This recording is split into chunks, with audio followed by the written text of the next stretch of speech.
Okay. Well, thank you everyone just for working with technology there.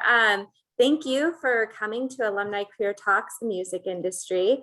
My name is Michelle Levy and I'm the Assistant Director of Graduate Business Career Services.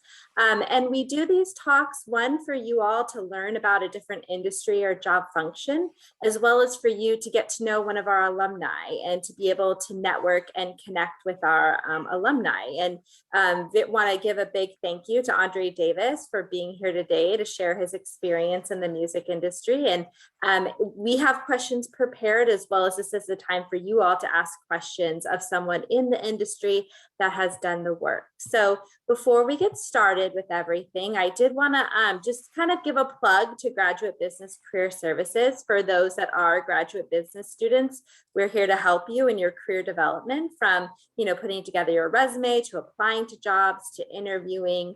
And we have a lot of great services and resources, this being one of them, to connect you with alumni to learn about different industries. And if you are an undergraduate student, the Career Development Center is able to help you in your career development.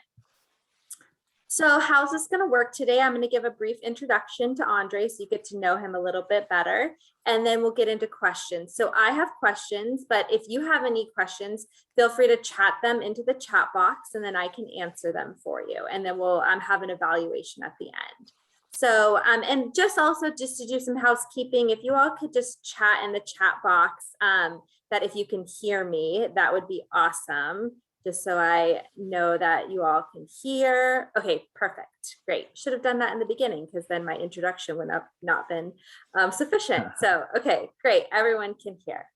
Okay, so to get started, André Davis began his career in the music industry while studying at SDSU, and his first industry job was working with Kerry Gordy of Motown fame, and then he worked in production at REVOLT TV. While obtaining his MBA from Cal State Long Beach, he interned at Interscope Records in the Urban A&R department, which aided in further experience with CLBN Aminé and to fuel the career of an artist he discovered and currently working with ICECOLDBISHOP. So thank you, André, for being here and for sharing your experiences again. And I'll get started with some of the questions we have prepared, but if you all have any questions, feel free to chat them into the chat box. So thank you. It's an honor to be here. Yeah, it's so great to have you and sharing your experience. So I know I gave a brief introduction into who you are, but would you be able to tell the students a little bit more about yourself and how you got started your career in the music industry? Yeah, sure. So like she said, my name's André. I'm from LA, South Central specifically. As far as my music industry experience, really, I mean, I always had a love for music. It kind of went hand in hand with athletics. I was a huge basketball player. I played a lot of sports growing up in general, though. And so actually, right after I had graduated from San Diego State, I was majoring in psychology. And I wasn't quite sure what I wanted to do with that yet. I just knew I needed to go to grad school. And so I took some time off before actually diving directly into grad school. And that ended up with me living in Spain for a year. And that time was supposed to be spent figuring out what I wanted to do in psychology.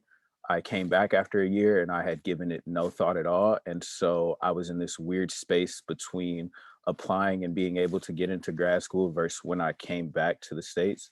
And so in that time period, it was like, well, you have to do something. And I wasn't exactly sure what I wanted to do still. So I was applying to like random jobs. Like I got a reply back from like AFLAC and like, I don't know, all these weird things. And so in the times that I kind of was just kind of feeling down on myself, I was like, why am I applying to things that really I have no interest in, no true interest in? And so that's where I was like, you know what, you have this time to do really whatever you want to do. So let's try something you're really passionate about. And that's where music just kind of actually became a realistic goal of mine. And so from there, I just started to applying to different jobs or whatever. And unfortunately, as far as like a traditional getting into Universal or Sony or Warner or something like that, though none of those panned out at all. Like I didn't even get responses from them. But I ended up with Kerry Gordy, which even then was a really big risk I took. And I wasn't even sure of what the job was until I got there into the interview. And from there, things started to snowball. And, as Michelle said, I ended up with different opportunities from there. And yeah, that's where I'm at now. Great. And I think that's awesome how you talk about, you're not really sure what you want to do and kind of how that led you to kind of fulfilling your interest in music and then fulfilling that later on that, again, your career is not a straight line, right? It goes Right. all over the place. Yeah, So it's a lot of figuring it out as you go along. yeah, yeah. So what does your role entail and what does a typical day look like for you, being in this industry?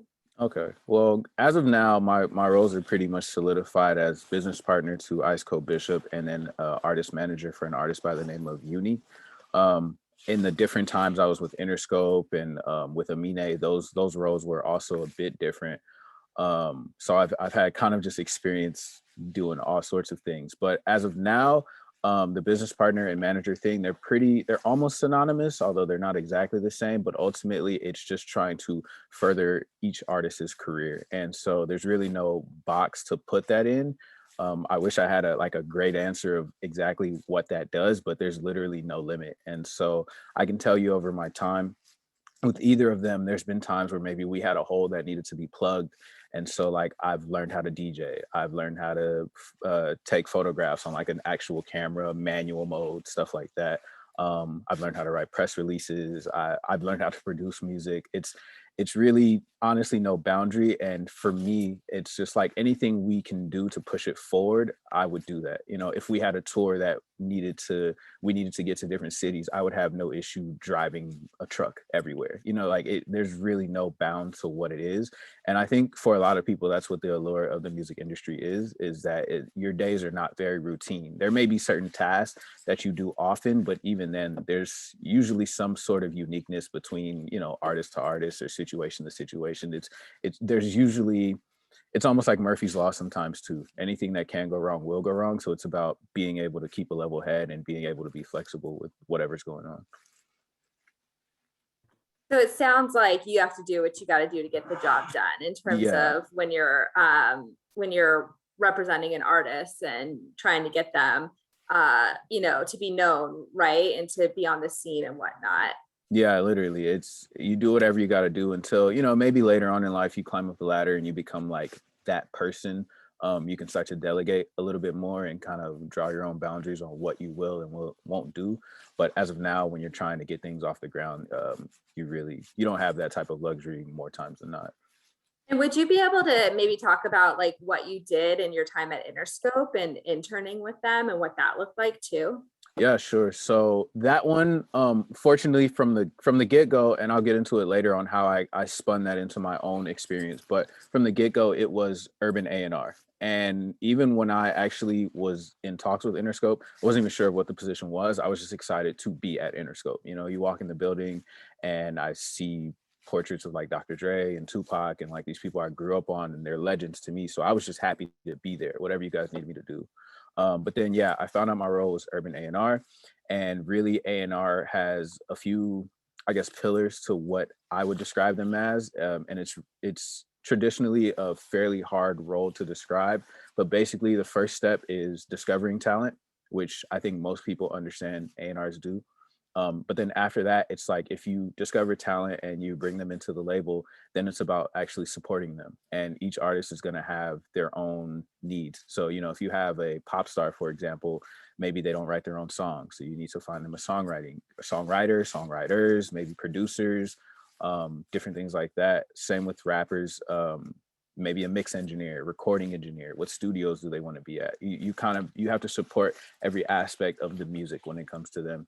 And then the last thing is being their representation within the label. So it's pretty common that maybe at a marketing meeting, the A&R person comes in because the A&R in the record label building will be the closest to the artist on a personal level because they spend so much time together and they really bond and stuff like that. So, when the marketing team is coming up with something, the A&R is the best person in the building to tell you like, oh, they're going to hate that. Oh, they're going to love that. Well, they're really into this or stuff like that. So that's in a nutshell what A&Rs do. But as far as me as an intern, my thing was discovering talent.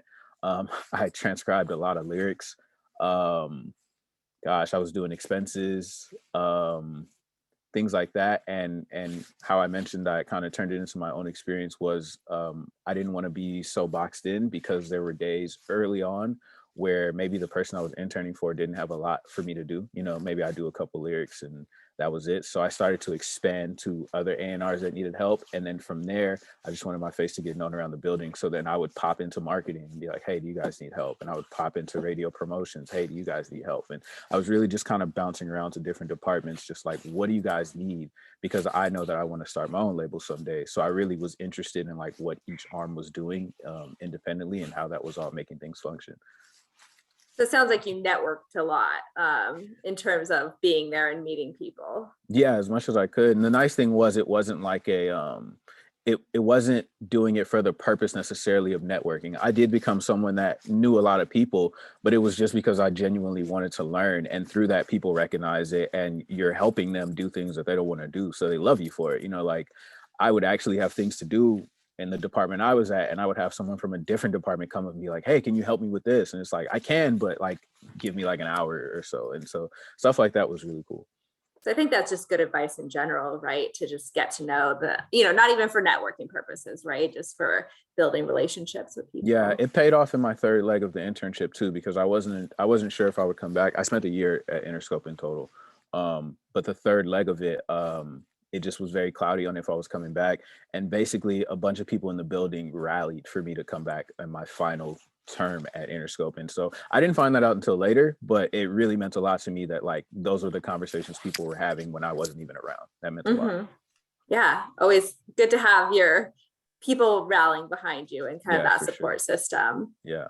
So there's a couple questions in the chat. And so in your current role, are you like a talent manager that represents rising artists to help them promote them and let them grow? That was one of the questions in the chat. Yeah, to answer that directly, yeah, I am. For the artist UNI with an asterisk on it, I'm literally by definition his manager. And with ICECOLDBISHOP, that story is kind of interesting, but that started as me discovering him at Interscope and trying to get him signed to Interscope. Things didn't exactly pan out as linearly as I wanted it to pan out. And so from there, the goal was to become his manager, but I didn't exactly become that. I became his business partner, which to me was really cool also. So I'll take it, you know what I mean? But yeah, to answer your question directly, yeah. And then for songwriters, how did they get discovered by A&R? So songwriters it's a little bit tougher because your face isn't exactly, there. It's not in front of everyone. So I guess your best bet as a songwriter would be to try to get connected with publishers and things like that. And I might end up referring to this a lot later on, but it's really important to not always reach for the top. So even as I'm saying this, like if you can get in contact with someone who's maybe doing A&R at a publishing company or something like that, like, yeah, that's great. And if you can do it, perfect. But those people are also getting a million other people that are trying to reach out and connect and have them look at their work or whatever. So what you can do is try to link up with an artist that isn't as big or isn't as popular. And what happens is and you'll see it time and time and again in history, is if you're connected with an artist and you put in work alongside them, let's say you write a song and the song blows up locally, people are going to ask who wrote that song. And that's how your name starts to come about. And once people realize like, oh, so-and-so wrote that song, then, you never know if it's the next artist that's coming up and they love it, or a bigger artist loves that song and they want to know who wrote the song. And then your name just starts to kind of get out like that. So that's a good way to try to go about it. Awesome. Sounds, it's a very intricate industry, right? In terms of like all the different areas and whatnot. And, I think like seeing like, you've already kind of described how, kind of there's all these different facets of the music industry, but, thinking about general skills, like what are the skills that you feel like students should have or should build before going into the music industry that you feel like is so important, seeing that there are so many different roles and areas? Yeah, first things first is you have to be determined. Like you absolutely have to be determined, because it's very easy for you to just kind of shell up and walk away and be like, you know what, it's over with, because maybe someone told you no, or someone didn't respond, or you just don't feel like you're getting the exact respect you deserve out the gate. But unfortunately, unfortunately, respect is earned. And the thing about the music industry is that at an entry level, you're doing jobs that anyone can do. No one's gonna out the gate, as soon as you jump into a label, they're not gonna be like, hey, come up with Drake's marketing plan. Like, no, you're gonna maybe get coffee for Drake's manager. And yeah, that seems like it sucks, but if you do it well and you can follow details, then you might get that alone time where you can actually bond with that person. And that's really where things start to happen, because on the surface level, everyone wants to be in that position. So it's about connecting with people. So being determined, that's the first one. Finding out how to be useful is the second one. Not everyone is going to know exactly what they want, and not everyone is going to know how to maybe make something more efficient. So if you can identify those things and really make opportunities out of them, you'll become way more useful, and you'll turn yourself into just like someone who's hanging on, into someone that's a vital member of the team. And that'll be something that you'll see throughout your career, in that whole like almost living in gray areas and finding ways to like illuminate the path. And that'll take you so far, because that's when I look at everyone who's in places that I want to be at, those are things that they've done. And there's a lot of defining moments that you can refer back to and where they did that. And I think this is kind of going off script a little bit, but like just to your point of like being determined, I think that's definitely something you have to do in the music industry, because it's hard to break in. Yeah. And like, how do you feel like you broke into, like, you know, getting those positions, getting the internship, finding people to become business partners and manage, like what steps did you take? And did you get, I mean, I think, you know, you talked about you got know a lot too, and how did you push through that? Well, a lot of the learning that I did, like a lot of the backbone, I guess, of my learning now is my time with ICECOLDBISHOP, because we've been working together probably north of 3 years at this point. And the thing is that you find this artist who has, I don't know, 57 monthly listeners on Spotify. I love using that as a gauge. And it's like, okay, first things first is you listen to the music on your own, and you then make a decision. Hey, do I love this or do I hate this? I happen to fall on the side of, I think this is phenomenal. I think this is great. And so then it's like, well, what's my next step? And then it's like, well, trying to get people within Interscope's building to recognize and see the same things I'm seeing. And I probably showed him the 6 different A&Rs, and one of them wanted a meeting with him. And even though we got that meeting, which was monumental for my confidence in both of us, it didn't lead anywhere. So then it was like, well, now what? And that's where it was like, I fell back on that love and that belief that I had on my own, to be like, well, if this isn't going to happen the way I wanted it to, I'm just going to be alongside of you, bro. And I'm going to help you out in whatever way possible that I can do. And so then you're alongside with all these steps and all these different milestones to where we get on major playlists, and we start to get cosigns from people that are actually household names and things like that. And then before I knew it, my time ended in May. And probably by, I don't know, August or so, maybe September, someone from the Interscope building texted me and it's like, hey, ICECOLDBISHOP's name came up in a A&R meeting today. And I'm not even there anymore. So it's like, at the time, I'm like slamming my head against the wall. Like, I'm here. I can have all these people listen to him. Why isn't it gaining traction? To months later when I'm gone, it's like, hey, they love him now. And it's just like, the thing is I could have folded and gave up right there when I was in the building and no one was listening to me. But sometimes things just take time. And I knew that inside I was determined, and I knew how I felt about it. So I had to stick to that. Yeah. I think it's easy to give up, right? And Very you just easy. gotta, I think in this industry, in the entertainment industry in general, right? But if that's what you're interested in, you gotta find a way, right? Yeah, exactly. I mean, I have another great story. This has nothing to do with me, but there's an artist by the name of IDK, and he has a producer now by the name of Cal Banks, who is doing phenomenal stuff with like Top Dog Entertainment. And the story on how they got connected was, Cal Banks is a producer. He really wanted to play IDK some beats, and IDK is just like, you know what, man, I'm tired. I want to go to sleep, whatever. And they were somewhere. And so Cal Banks is like, hey, are you hungry? He's like, yeah, I am hungry. He's like, let's go to whatever restaurant or fast food place. And so he's like, I'll drive. And as they drove, Cal Banks started to play him beats. And then IDK loved the beats. And then they ended up working together, and it transpired into what it is now. And they're both doing amazing things. But the fact is, it's like, he just offered to get him food and was like, hey, drive with me. And that was his avenue. He knew it all along, that if I get him in the car, I can play him beats. And those are the things where it's like finding opportunities and finding ways to do things that will actually advance your career. Yeah, it's all those little small things that you do that add up, right? Yeah, literally. Overall. Yeah. So we have another question from the chat, and if anyone else has any questions, feel free to put them in the chat. But this kind of goes back to that songwriting. So what are some of the best places for songwriters to connect with fellow artists, songwriters, industry people?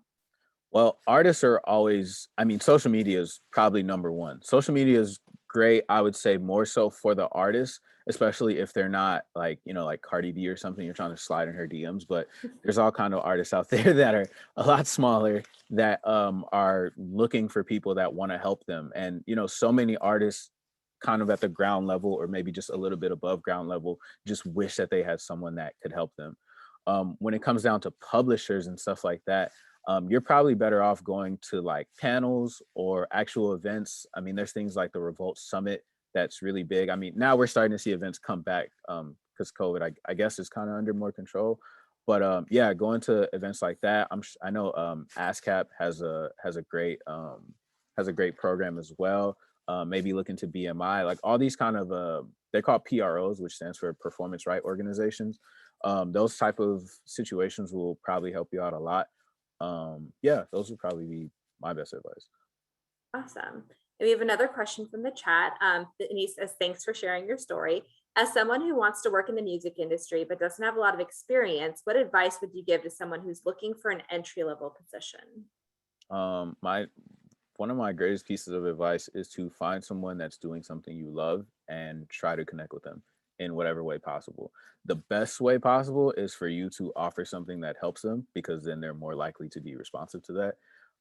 But becoming almost like a nerd into the industry holistically. So when, for example, an artist drops a song, it's very easy on the surface as a casual fan, you know, you listen and you go, wow, I love that song.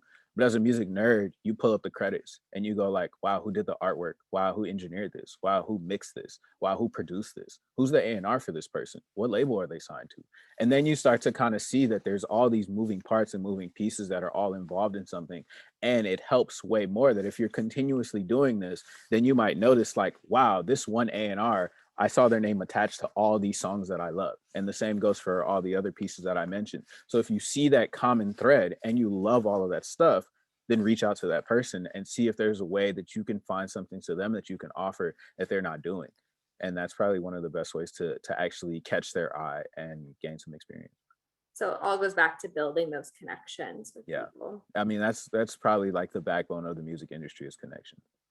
Yeah. And it's hard if you don't have those connections, right? But like you just got to keep reaching out. You might hear no, but like you mentioned, like try to have something that almost makes them want to talk to you, right? Yeah. I mean, and that's where it goes back to like it might not even always be music related, but being able to do that something helps you to just open a conversation. And people are human at the end of the day. Maybe you'll meet some people that are not so great, but if you're bringing this person coffee, you know, 2 or 3 times a week, they're going to eventually start talking to you and be like, hey, well, you know, what are you into? And then that's like your time to actually build something with them. And then you never know where those type of things lead.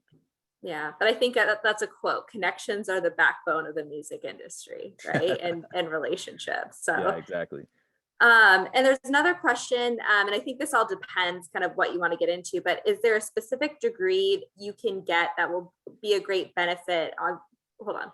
Is there a specific degree you can get that will have a great benefit on someone wanting to join the music industry other than music? So I know your degree is in psychology and the MBA, like, Yeah. you know, is that something you felt helped you, or is there a certain degree or training or certificate, like, you know, that can help in the music industry? If I had to pick some, I might say marketing would really help. At the end of the day, music is a business, so you know, it's glamorous to talk about A&R, but there's a finance department. You know, there's a market. Like I said, there's a marketing department. There's a legal department. There's a business operations department. There's an HR department. You know, there are things that are a lot less maybe not as fun as interesting on the surface, but these are things that a business needs to run. So if you specialize in any of those, you have a really good chance of finding a place. It might not just be as fun as everyone, you know, everyone wants to do the A&R thing or be next to the artist and stuff like that. But there are jobs that help the music industry that have nothing to do with that. If you're great at logistics, maybe you can do touring. There's, yeah, communications, maybe marketing, and then all the other things I mentioned, finance, anything in business, legal, all of those things could help. Yeah, so just getting your foot in the door somewhere, right? Yeah, And then exactly. getting people to know you and know what you're good at and eventually what you want to go into if you're not initially in that role you want to be in. Yeah. But the beauty also is although those things could help, and you know, the more specific that it needs to be, the more you'll need it. Like you need a law degree to do entertainment law. Mhm. But it's not necessary for some of the other things. So it might help. And if you can um kind of execute things out of the gate because of your degree, then yeah, that definitely gives you a leg up. But if you have the determination, you have the drive to get something done, then you could also do it. So it's kind of up to you. Mhm. So this goes back to networking and connections, but given how closeted the music industry can be, do you have any networking advice on how to look for people to potentially connect with? So any sites or any, kind of strategies in terms of connecting with people? You know, I would say social media in general is great. Like Instagram's really good, but I think of all the social medias that I would pick out, I would say Twitter's probably the best because you can have like active dialogues with people. And so I've had like a love-hate relationship with Twitter, but that's probably the last 3 years I've been on it a lot, and I've actually connected with a lot of people that way because you can have that dialogue. But other than that, there's always kind of like articles being written about like maybe if you search like executive turntable, you'll see like, oh, this person was just promoted, and you'll kind of just have industry talk. So following up on like Billboard articles, Rolling Stone articles, Variety likes to post things about the industry, different things like that. If you're just kind of paying attention to it and you're seeing names, then at that point, I would try to connect through social media. That's probably the best way to actually connect. Because even reading articles, you'll become maybe familiar with the name, but then it's like, okay, now what? Like you can't call them up, you can't go visit them at the office. So it kind of boils down to social media. Like you mentioned, it's kind of like being a nerd in your field, right? Like reading all the stuff, knowing what's going on, like kind of having just being really just enthralled with it all is really Yeah. important. I mean, even in the time I was at Interscope, I wasn't exactly a nerd quite yet. I loved artists, but I didn't really know the business back end side of things. And so there were countless times where someone would come into the office and they're like, yo, do you know who that is? I'm like, no. And they're like, oh, well, that's J. Cole's manager. Oh, that's whoever. And I'm just like, oh, well, that's cool to know. Like now I know. But if you know that out the gate, when you see them in the building, you can just talk to them. You can just walk up to them and say something to them, and you know, things can kind of go from there. Yeah, so you have to really be ingrained in the field. It helps. It definitely helps. And just speaking of the industry in general, like how do you see the music industry developing in the future? And how do you feel like the industry is changing that, students should know about as they're trying to get into this industry? Well, one of the biggest things of the industry is it's changing so much and so rapidly. Like we've seen in a good way, artists have gotten more rights as far as like owning their masters, owning their publishing and stuff like that. Cause probably as late as maybe the 70s or 80s, maybe even the 90s, artists were like owning nothing of what they were doing, and it was all going to the label or the publisher, which was really crazy. But as of now, you're starting to see more 360 deals, which is just like an all-encompassing deal. It doesn't just deal with the music, and that's because artists have become more as an entity now. They're far more valuable than just their music. You're going to see them in commercials, you're going to see them in TV shows, maybe they want to do Broadway or like whatever, and a lot of that, the vehicle of music is what gets them to that place. And so people are starting to see like, how can we monetize on intellectual property? And so intellectual property is a major thing now. We're starting to see also with COVID, like the whole blossoming of like virtual concerts and VR and stuff like that, because people literally couldn't go to shows. And so I'm very interested where that's gonna go, because like people like Travis Scott, they had the really cool Fortnite thing, or like Dua Lipa, she had like this really cool virtual concert as well. And they can perform for far more people by being virtual. So I don't know if that's gonna exactly take off, but it might, because it helps. Like it's definitely cool. So things like that are things to kind of keep an eye on, because touring is so important. And if COVID isn't going to relax, then people are going to pivot, because touring is a major part of the industry. Because music itself, especially with the advent of streaming, it's not going to exactly pay off your bills. It's about getting it into like different sync opportunities, and then touring and merch and stuff like that. It's really where you're going to make the backbone of your money. So yeah, watching how those things blossom, those are definitely changing times. And I think you've already mentioned COVID, but like, how has COVID impacted the work that you're doing, and Yeah. how have you had to kind of pivot and? Yeah, COVID was absolutely nuts. So at the time, I was a few months into working with Aminé as his assistant. And so that was gonna be, well, it was my first opportunity of working with an artist of like legitimate prominence where people were like actually invested in his day to day. And so when COVID actually got serious, all of the shows got wiped overnight. It was like between the touring manager and like we had a group thread and it was just like, yeah, this show's canceled, Coachella's canceled, blah blah blah is canceled, and they was all just gone. So that was insane. I was looking forward to like traveling the world within the next few weeks, and then it just all got snatched away. Shooting music videos was very difficult. If anyone out there is familiar with Aminé, the first video we shot during COVID was for the song Riri off his album Limbo. And I didn't know it at the time, but he takes his videos very seriously. And that's the one thing that, regardless of what people say about his music, I will never let them take away from his music videos, because he's a genius when it comes to that. And at the end of shooting the video for Riri, they were like, "Hey, this is the smallest cast or work cast like we've ever had." And I looked up and it was probably like 8 of us that put that video together, and I was working like crazy on that video. Like I worked so hard on that video, and I didn't know that they're like, "Yeah, we're used to having like 40 people on the set working." And like I looked up and it was 8 of us. We had different girls in the video, but they had all self-shot their own stuff and then sent it in, and we kind of weaved it into the video later.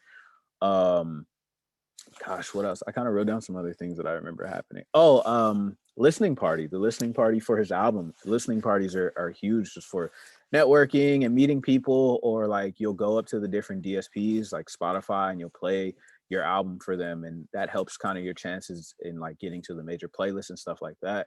We were able to meet up with YouTube Music and Amazon ahead of the pandemic, but we never got to go to Spotify, we never got to go to Tidal, we never got to go to Apple Music, and those things are very, very important. And we ended up having a listening party over Zoom. And it's like, yeah, it's kind of a try, but it's so impossible to get that true listening experience that you want through Zoom. Like nothing is gonna sound the way that you want it to. So yeah, it changed literally everything. I mean, we paused, the entire music industry paused for probably like at least 2 weeks, where people were holding up their albums because they couldn't tour.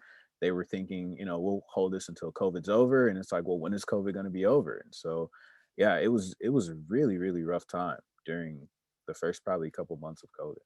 And are you seeing like the aftershocks of that too now, just even being like what, like a year and a half later? Like, how is the music industry, like, do you feel like it's back to what it was, or it's still kind of figuring it all out? I think it's still figuring it out, because the way COVID's being handled, at least I can comment on a state by state basis. I don't know exactly how things are going internationally, but it's like, some people are still gonna hold off from going to a show, or whether or not there's like a mask or vaccine mandate from a state to state basis, or maybe if that's even a city to city thing. It is nice now that we are starting to see live shows come back, as long as everyone's doing it safely or whatever. But like, you probably have a lot better chance having a huge show maybe in like, I don't know, like the South or something, as opposed to like LA. Like so like you're kind of starting to see the one thing about the music industry is that it's always going to try to find a way to succeed and thrive. And so that's kind of what we are seeing now, is like the adaptation of, okay, how are we going to live with COVID until this thing is truly under control? Yeah, I think every industry has had to adapt and kind of change the way they're doing things, and then seeing what works best for the future. Yeah, exactly. So going back to, we have a question in the chat, going back to more like finding positions, and where would positions in the music industry be posted? For example, program management or marketing for companies like Universal, Warner, Sony Music. Would music labels post positions on LinkedIn or other lesser known job sites, or where should students be looking to find music industry positions? Yeah, I think you nailed it with LinkedIn. That's a great way to go about it. They have recruiters that are on LinkedIn. I've heard of people that work at Interscope that are like, yeah, LinkedIn recruiter reached out to me. I think it's good to get timely responses from LinkedIn. If you're kind of in a group or something like that, you might see when they're like, hey, new jobs were posted and it's like 2 hours ago. Like, it's a great time to try to apply to that. On their individual sites, they definitely have their different careers posted. As you mentioned, Universal, Warner, Sony, like literally on their direct sites, they'll have them posted. God, I'm trying to think if there's anything else. But I think, like we've talked about in the music industry, it's you can apply online, but then just trying to make that connection with someone, right? Yeah, Like, the thing is like I wouldn't exactly hang my hat on just applying for a job there. Um if it works, great. You know, like that's fantastic. And so I'm not gonna say don't try. Like definitely try. But if there's a way that you can make that more human, um, it helps a lot. I mean, the assistant job I got with Aminé wasn't through an application. It was a manager that I knew that knew Aminé's manager was like, hey, are you looking for an assistant job? I was like, yeah, of course.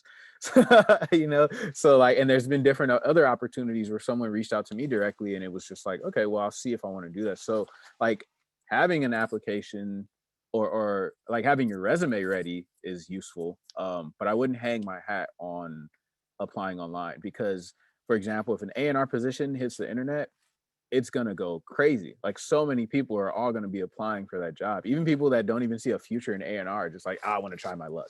So like, but to answer your question, LinkedIn's great, Indeed's great, the individual websites of those companies are great. Um, and yeah, they'll have jobs posted there, but I wouldn't hang my hat on it.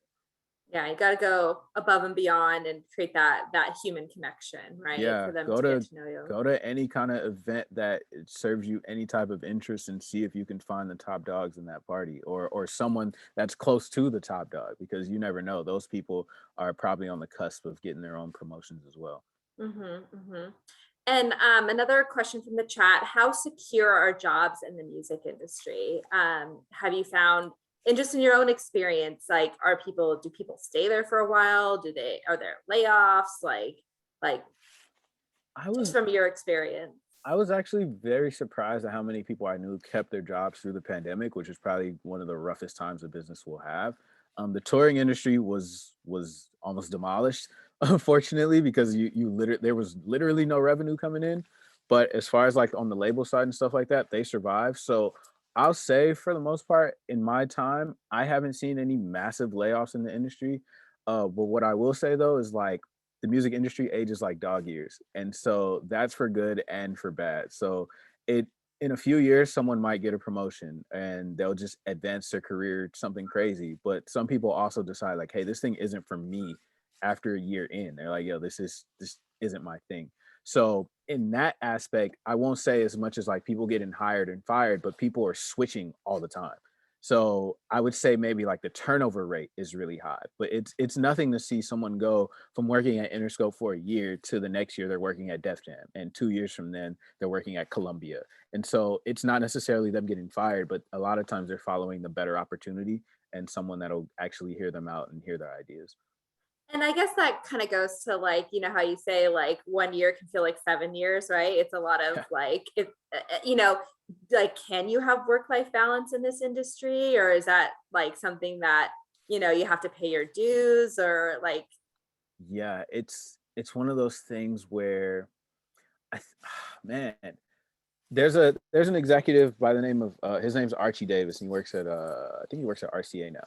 And he had said something I thought was really interesting one time. He was like, you know, when it comes to work-life balance, for me personally, I don't exactly see it that way because like I love music and music is my life. So I'm always doing something music related, whether it's as a fan or as an executive.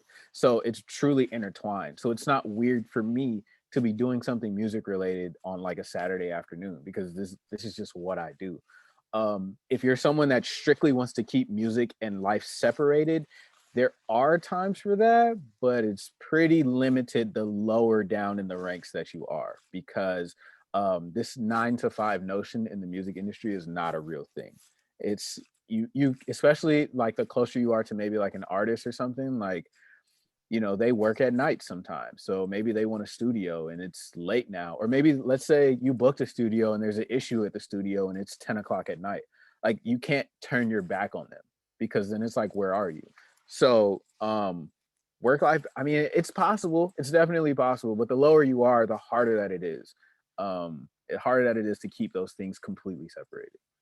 So as cliche as it sounds, you really have to have like a passion for the industry and, and kind of have it be your work. Well, not totally have it be your work in life, but it's, it's not possibly that typical 9 to 5, depending on, the role and whatnot too. So yeah, I mean, maybe the less away from creativity, it might be a cleaner cut between work life, but creativity itself doesn't have boundaries. So when you kind of think of it that way, then it makes more sense when you're in it. But at the same time, yeah, if you truly have that passion for it, you're not the working past a 9 to 5, it doesn't feel like slave labor, because it's something that you're actually passionate about. That's creativity does not live within 9 to 5, right? Not at all. Not at all.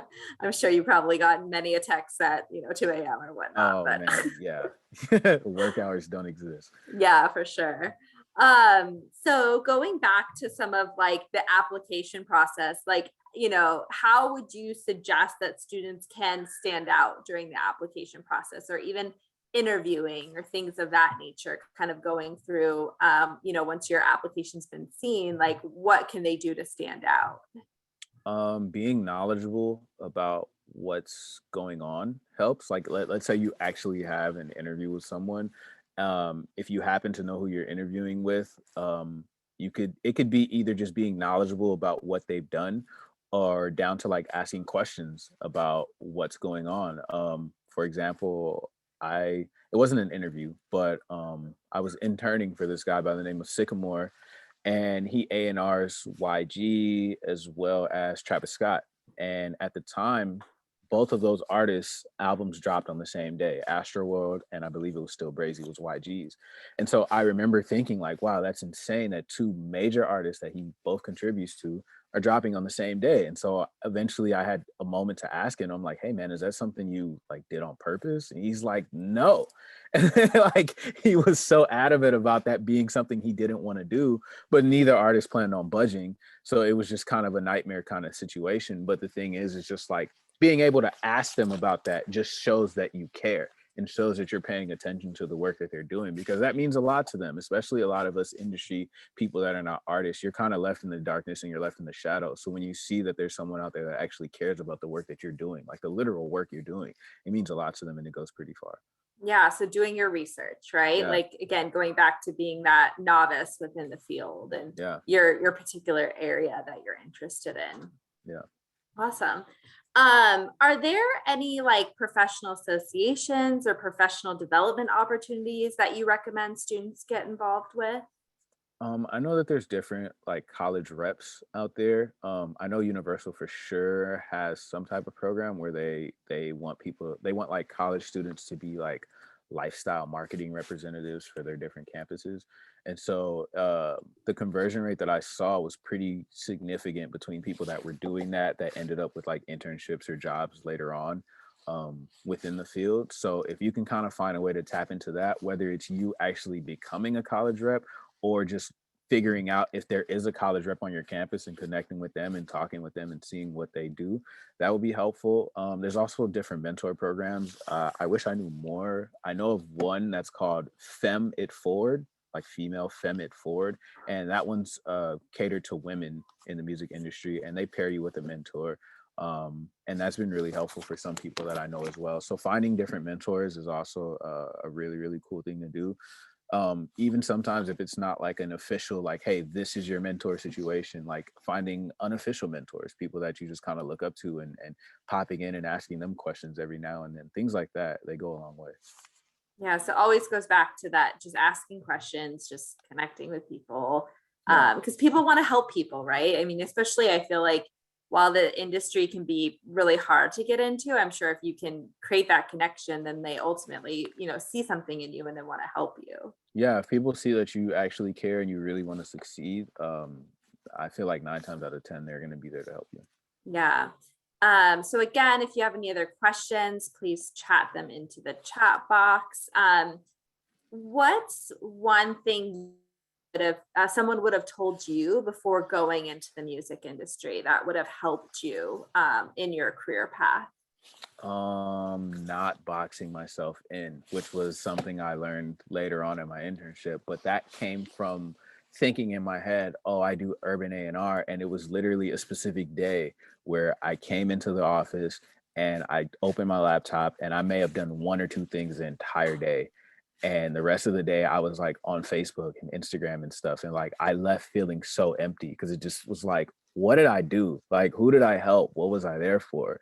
And so that's when I started bouncing around the different departments and asking if they needed help, because it was just like, no, don't confine yourself to this specific thing, because you don't have that luxury yet, and you're gonna be forgotten if I show up every day and like no one cares that I'm on Instagram all day, then I'm gonna leave this internship with nothing. And so just finding ways to be useful was really, really key. Being flexible is important.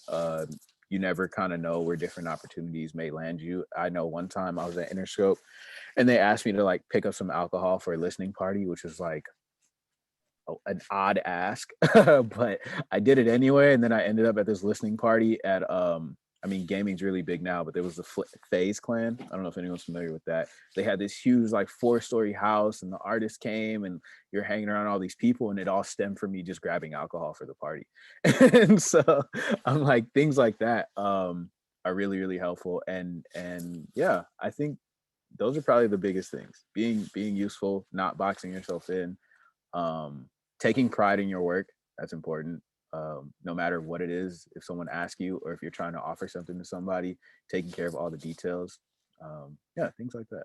Yeah, I think just speaks to like just going above and beyond, right? Like going beyond your job description, not like you mentioned being boxed in, and just knowing that, you know, one small task can then lead to something else. But I think that's important in any industry, right? Like you got to take initiative. Like people that come up with ideas and think outside the box, and just not like, oh, that's not on my job description, I won't do that. So yeah, literally. And like you said, coming up with ideas, I mean, that's huge. And this is the music industry, you know, it's the thing that's new and fresh, or maybe it hasn't been done in a long time, that helps. It helps a lot. Even if you're coming up with a music video idea, like you think about something like that, it's like you could say something that just sparks an entire world for a creative, and it's like that they'll appreciate you so much for that. For sure. Well, my final question, if anyone else doesn't have any questions, again, chat them into the chat box, is what advice would you have for like your one piece of advice that you would have for someone that wants to break into this field? Being persistent, like to the point where you're just inches away from annoying, because you're gonna hear, it's so easy for people to say no or to not want to give you a chance or whatever. But if you're there constantly and you're always just like showing up is like half the battle. You're just showing up and doing good work and being a fun person to be around, but you're also about your business and your work. That takes you so far. Like even being just a good person, sometimes it's like that's what keeps you around. You obviously have to have a good work ethic and everything, but even just being a good person is major. And we do have one question. So how did you first enter into the music industry? Like, how would you get the positions and get connected to artists? Was it all through connections? My position with Interscope was through a connection. I knew someone that knew an A&R coordinator, and they knew that I was like working day in and day out to get an internship in my first year. Was it my first year? Yeah, my first year in the MBA program. I spoke to Bert at orientation, and he told us not to wait. And so it was as early as like probably Thanksgiving where I really buckled down. And I think I was like probably 30 or 40 applications deep and not hearing much back. I did hear back from iHeartRadio. But yeah, like maybe 2 places in total. And so that person knew that I was struggling, trying to find an internship, because I talked to them and I vocalized it that I was looking for it. And so, yeah, they called me one day. I was like, hey, there's a position at Interscope. From there though, as far as, now I was in the building.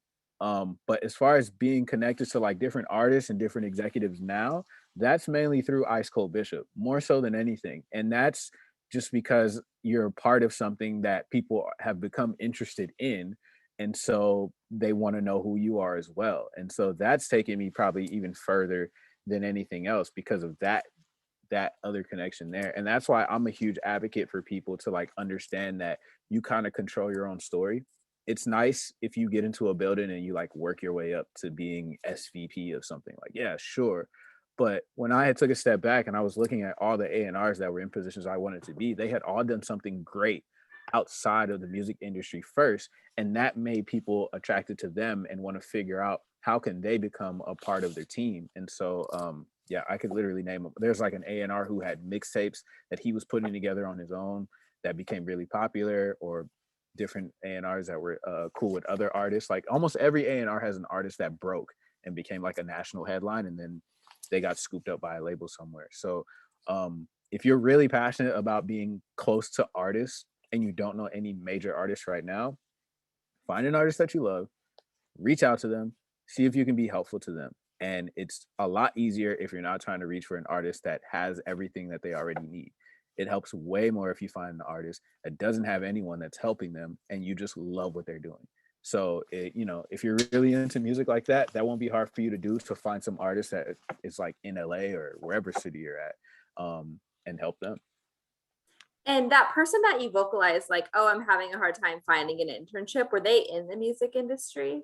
Yeah, well, not music exactly. They're doing event production, but because they were doing event production, they knew a lot of people in the music industry, so it didn't take much. It's crazy how if you're just kind of adjacent to the music industry, you can do a lot. Like if you're a barber, you could eventually break into the music industry because, like, let's say you cut a different talent manager's hair, and then maybe one day their artist needs a haircut at like one at night, and they don't have any barbers that could do it, and they call you.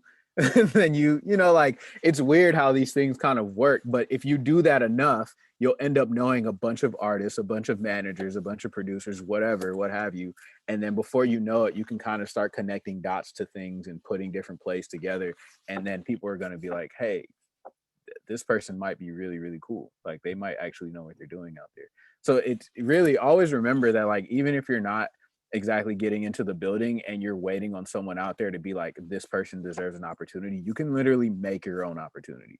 That's something that I had to learn later on, was like, if you want to do management, then just do management. If you want to be an A&R and it's not happening at a label, then find a producer out there, find multiple producers out there, find an artist you like, and then connect them.